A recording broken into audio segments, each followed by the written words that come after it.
喂，大家好啊！又係槍王啊！喂，今日咧同大家嚟到 Times Square 呢度咧，因為天龍同埋 BMW 咧都有新產品嘅發佈會，咁我哋而家入去睇下有啲乜嘢睇下先。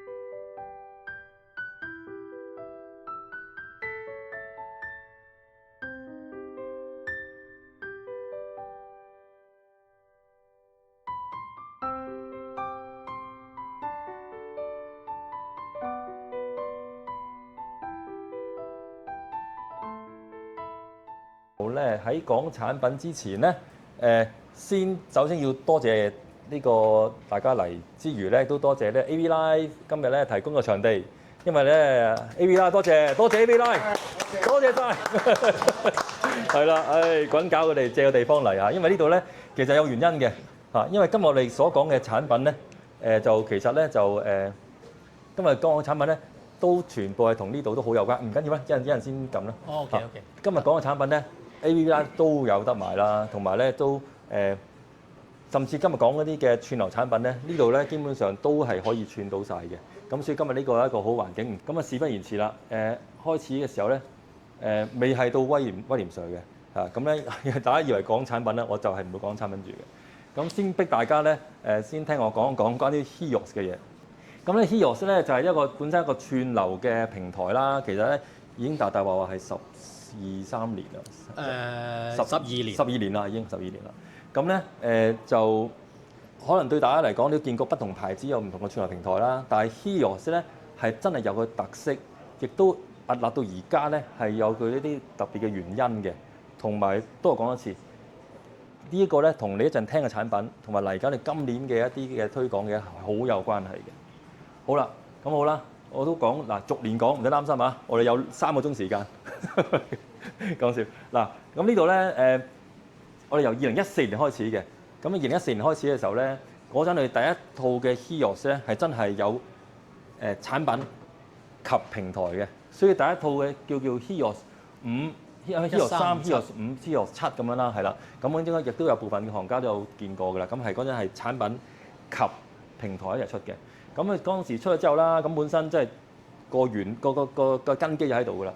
咁去到譬如16年啦，我哋開始咧將呢個 HEOS 呢個平台咧去落去我哋嘅譬如 Denon 啊同埋 Marantz 嘅呢個 AVM 度啦。跟住再陸續啦，譬如去到18年啦，去落我哋嗰啲嘅台頭嗰啲嘅套裝機仔度啦，即係將個 HEOS 個系統咧不斷去擴展。去到2019年咧，我哋都有一個叫 HEOS Built-in 呢個 logo 啦。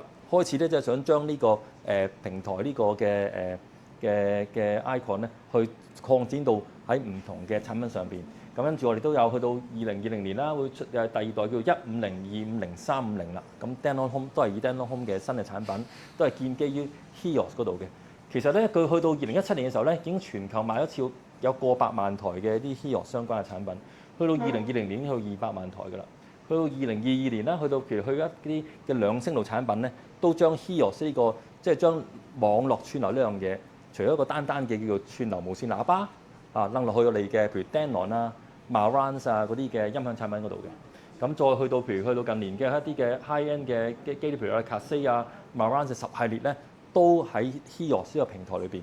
咁大家都會見到咧，其實 HEOS 成個佢個界面咧都不斷俾人哋改進嘅。坦白說，真心覺得佢係越溫越成熟嘅，係啦，即係順暢嘅，係啦。咁呢個係一件樂於見到嘅事嘅。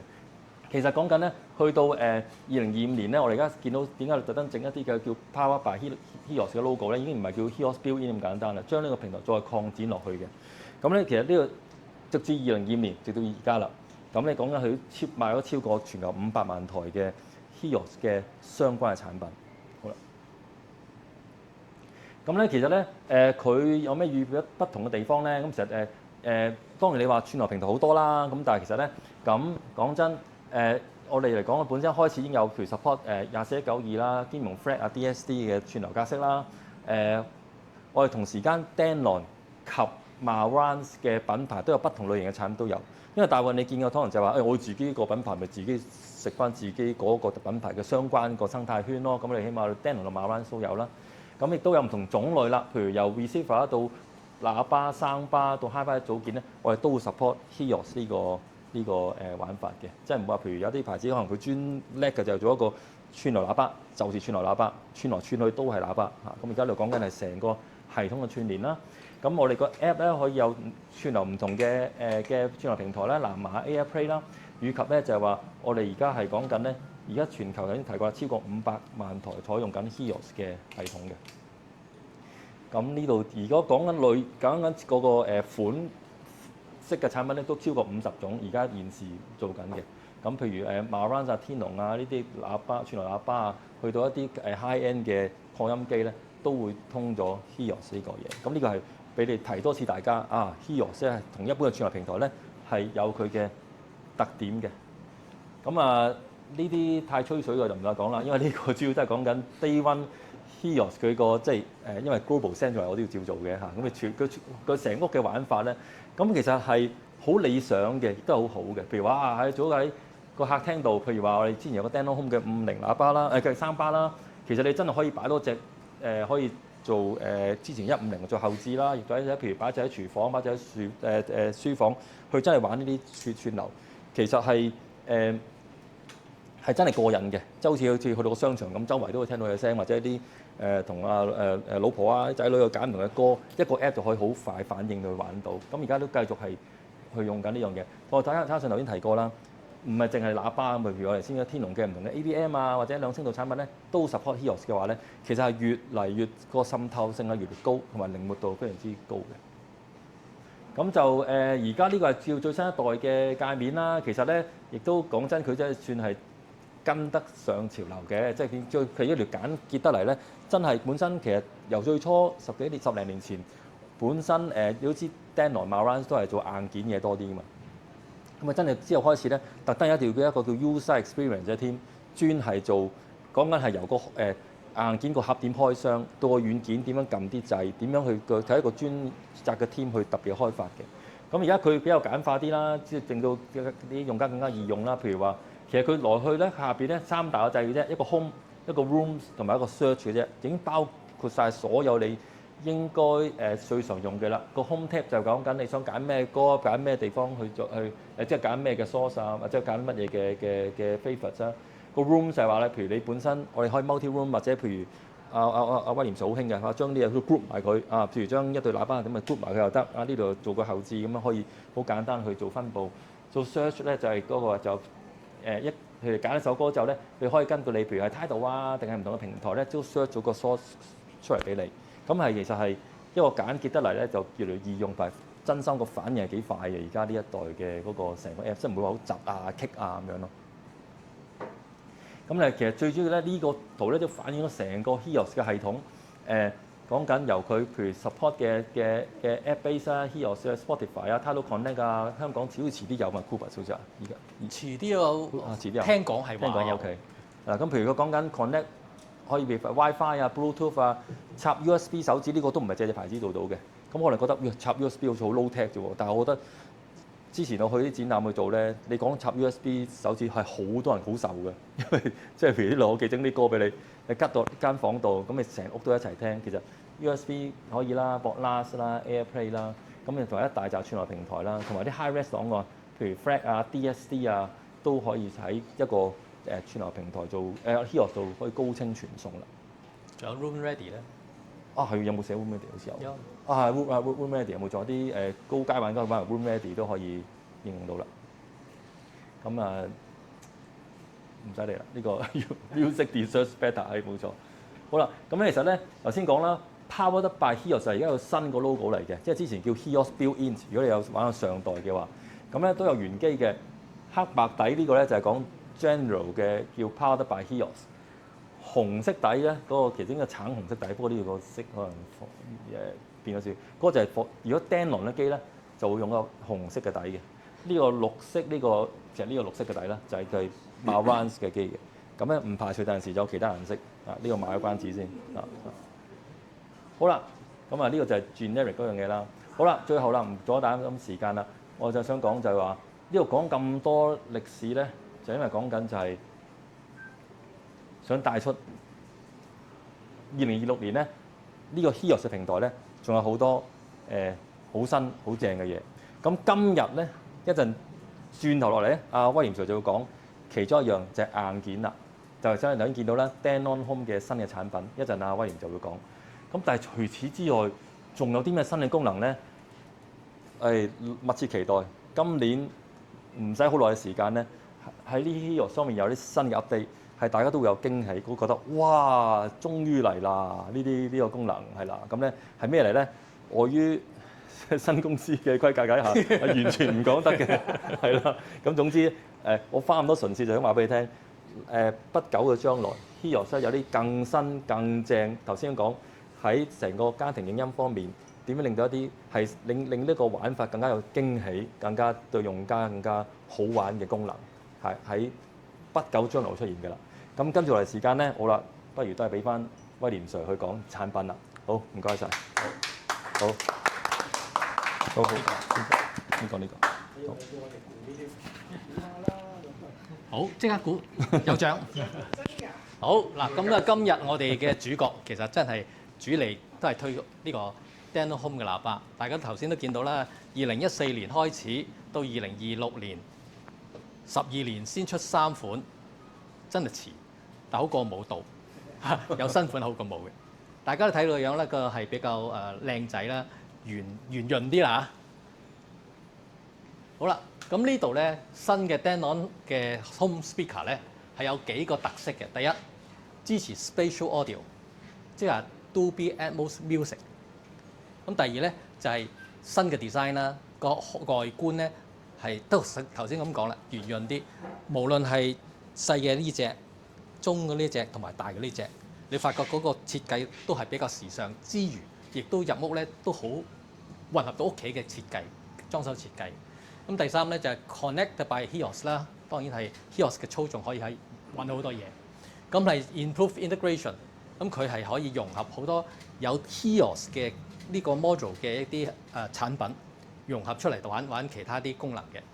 咁呢度你睇到啦 Dan-on Home 200咧，佢就係有嗱，當佢播 Dolby Atmos Music 嗰陣時咧，佢係播到 Virtual 嘅，佢係有3隻喇叭嘅。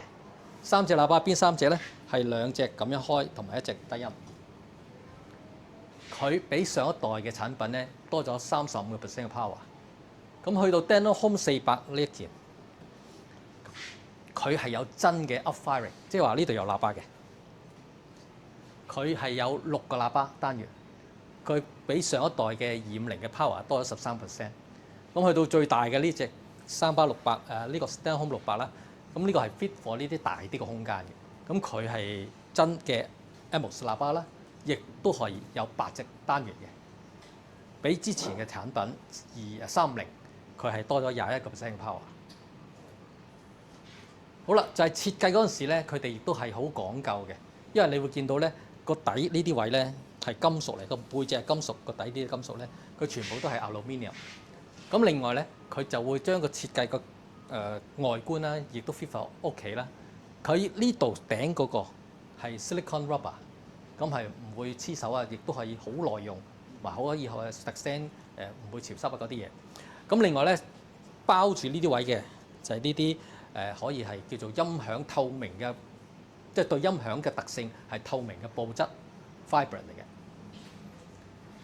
佢哋已經通過好多嘅嘗試啦，所以慢工出細貨。好啦。講到嗱，呢個似唔似呢個三星堆嗰個咁樣嘅嗰個面具咧？嗱，實際就唔會嘅。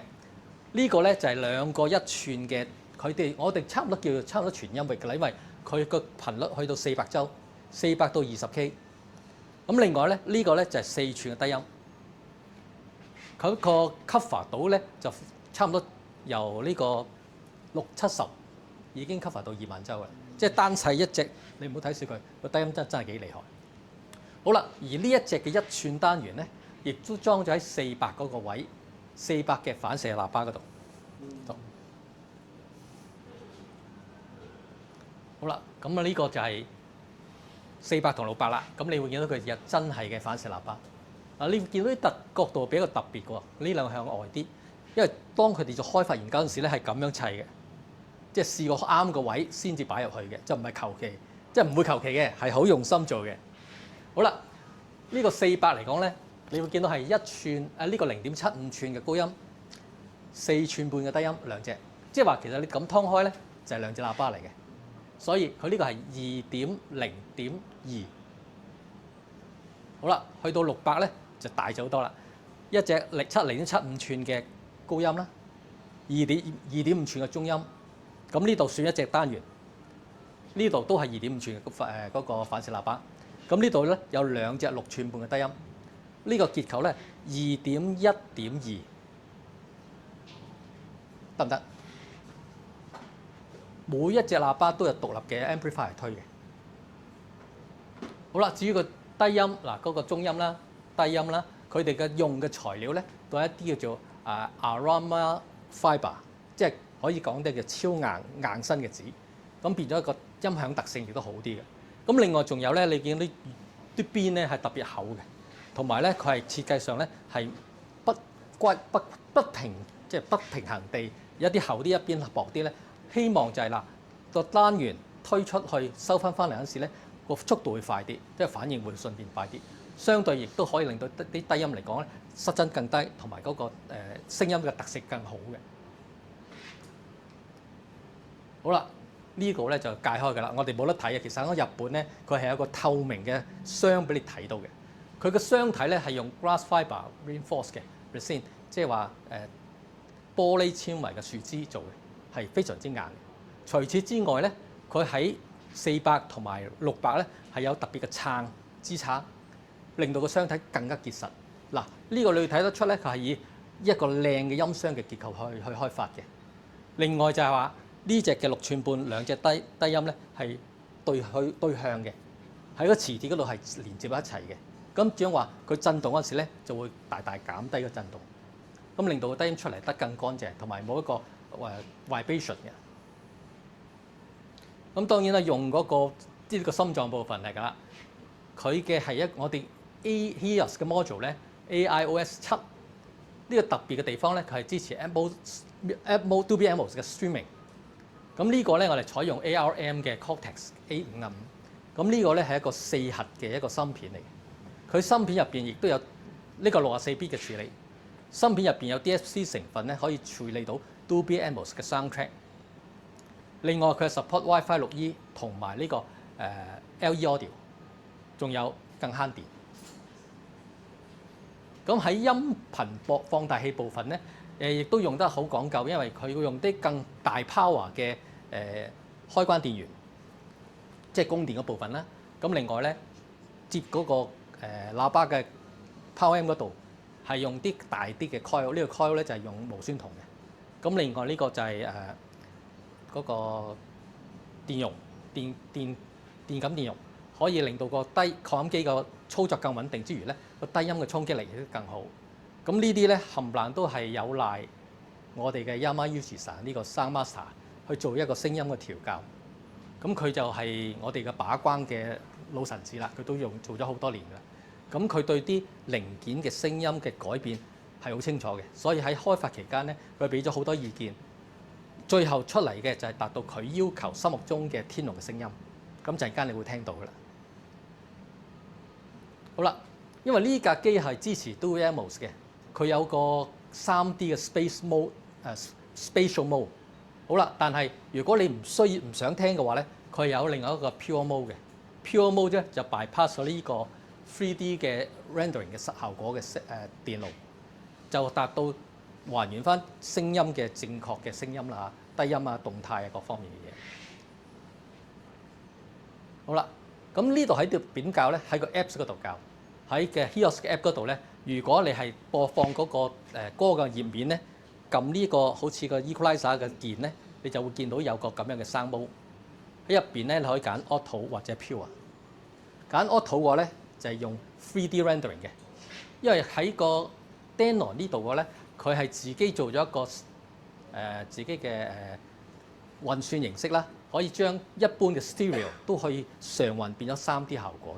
當然對應咗個 Atmos 嘅話咧，就唔使上運啦，佢直接真係 Atmos 噶啦。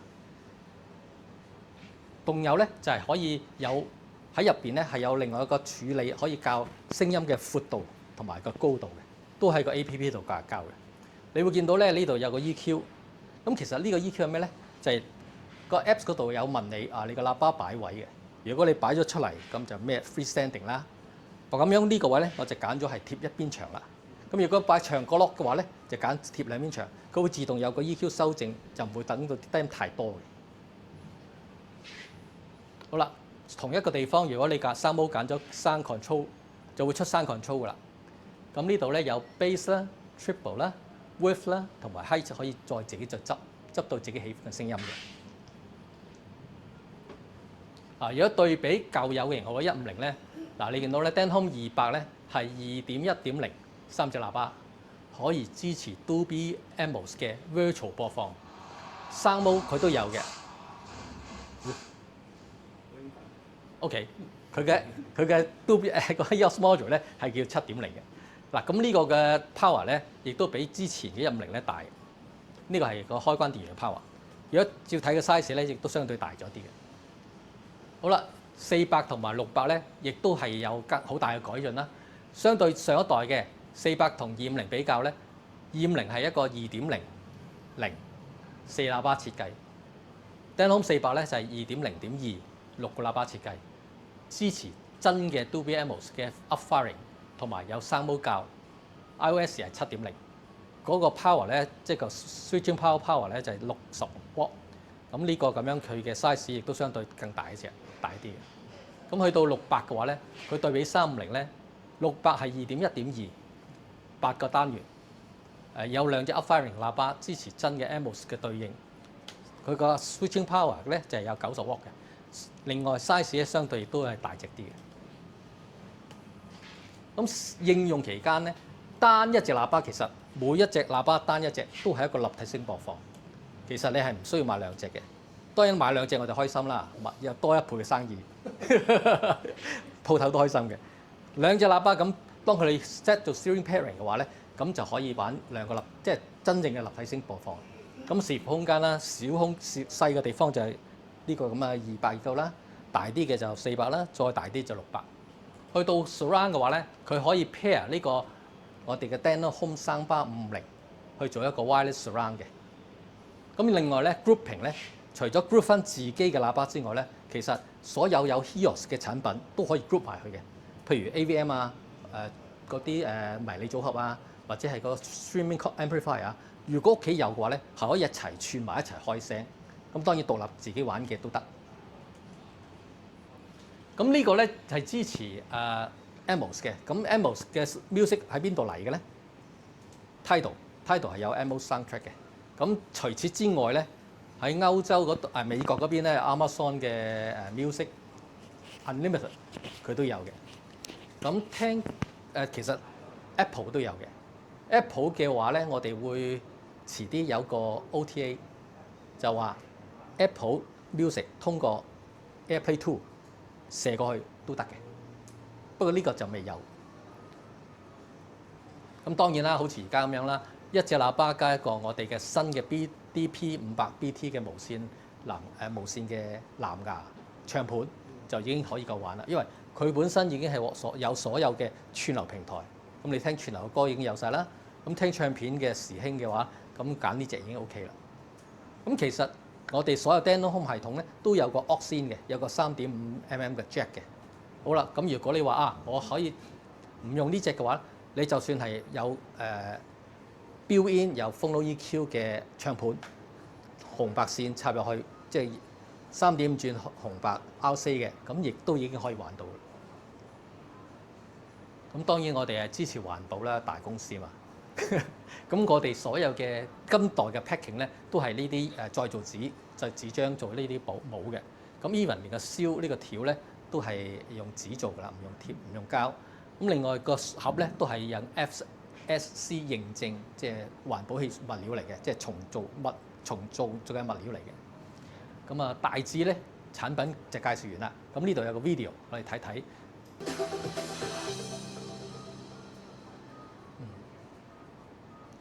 好啦，我哋而家呢個咧就 charcoal 嘅 charcoal 顏色啦。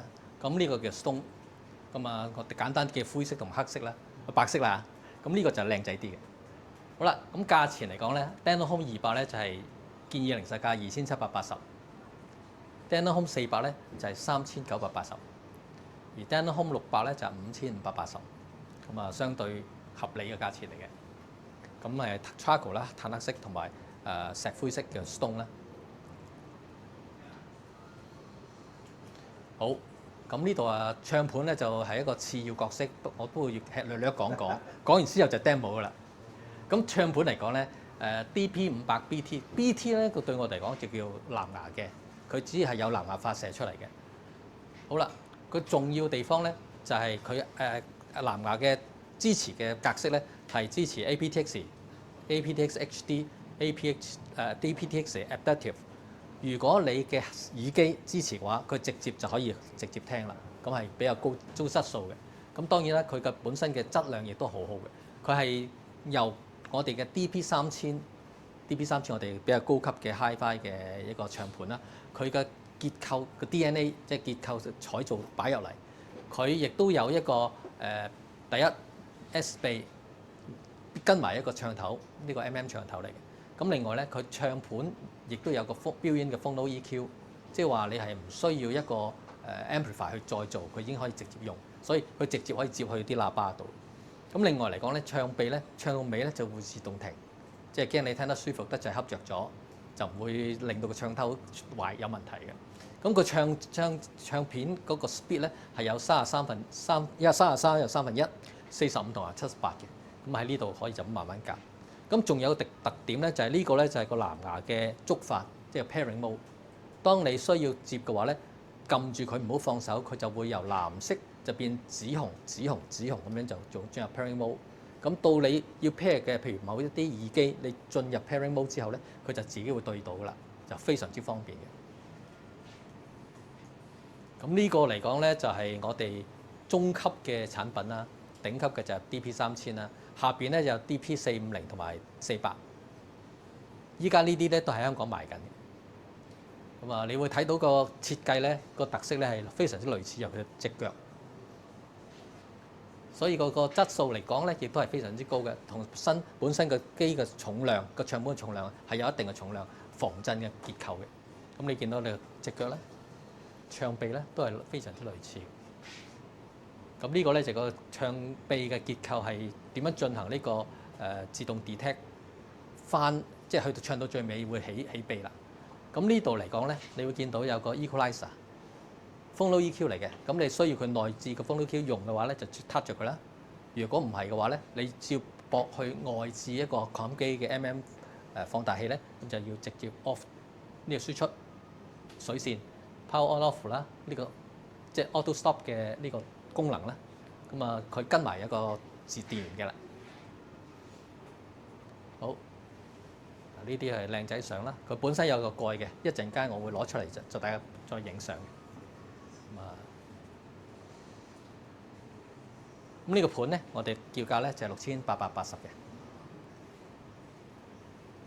好，繼續咧跟住俾Patrick。你聽冇完定係話講埋先？講埋先。一次過做晒先啦。好，咁講埋先。好啊。好。哦，好。咁仲有講多幾句嘅啫，就做 demo 噶啦。跟住咧就係頭先入門口大家都見到嘅，其實最後就講翻我哋 B&W 嘅耳機咧都有啲新顏色。咁咧，咁第一隻咧就係 PI8，一個叫淺紫紅色，叫 Pale Mauve 嘅，佢英文叫做。咁其實咧呢度咧我係將呢個AI 嘅結果啦，加埋一啲網站揾翻出嚟，點解揀呢個 pale 色咧？咁即係唔係淨係 AI 嘅？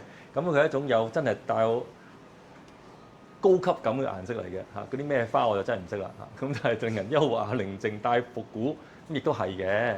咁亦都時尚穿搭咧，係而家春天啦嚇。咁但係佢竟然話伴娘喎，伴娘裙同埋 OL 西裝外套咧，呢個就未跟得上。但係給人溫柔且專業的印象咧，我呢個色咧都襯得到嘅。咁即係多一句咧，睇下點襯啦呢樣嘢，穿搭呢啲嘢嚇，即係好。咁呢啲就係佢嘅靚仔相啦。一陣咧都歡迎你嘅需要嘅話，可以揾啲 model 姐姐帶嚟睇下嘅。咁價錢一模一樣的。係啦，即係同其他顏色唔係一樣嘅啫嚇，唔係啲咩特別嘅特別顏色價錢。咁另外呢個 PXS3 Vintage Maroon 叫復古暗紅色，咁係啦，都係種深沉大地色調嘅紅棕色，但我少少唔想講紅棕色，好似中法白打麻雀嘅紅棕色，香港好似唔係咁用，所以都係暗紅色算啦。咁但係咧，佢話佢都有一種叫聯想一種叫做經典古董啊、高級皮革嘅風格。咁啊，時尚穿搭啊，當然呢啲好難跟啦，咩40年代嘅連身裙啊、50年代嘅傘裙啦。但係佢後尾講呢個老錢風咧 ，Old Money Style 咧，呢樣真係有呢樣嘢嘅喎，係歐美喎，唔係你唔好以為係大陸咩老錢風。Old Money Style 咧，即係着嗰啲咧好貴價牌子嘅嘢，但係咧佢唔係好高調整出嚟，但係嗰樣嘢質地好靚。譬如話，even而家好多啲嘅咩 LV、Gucci 出啲牌子，唔會將個 logo 大整出嚟，但係一個好靚嘅顏色，好靚嘅質地，但係顯出一種叫 Old Money Style 啲歐美風格嘅，咁所以就係用咁嘅意思嘅啫。好，咁一樣啦，呢啲就冇啦，純粹係影下啲相嘅啫。咁其實啲 detail 都 OK 靚仔嘅，咁所以價錢都一樣，都係3380嘅。好啦，咁即係好啦，咁最後咧就咁多，跟住到 demo環節。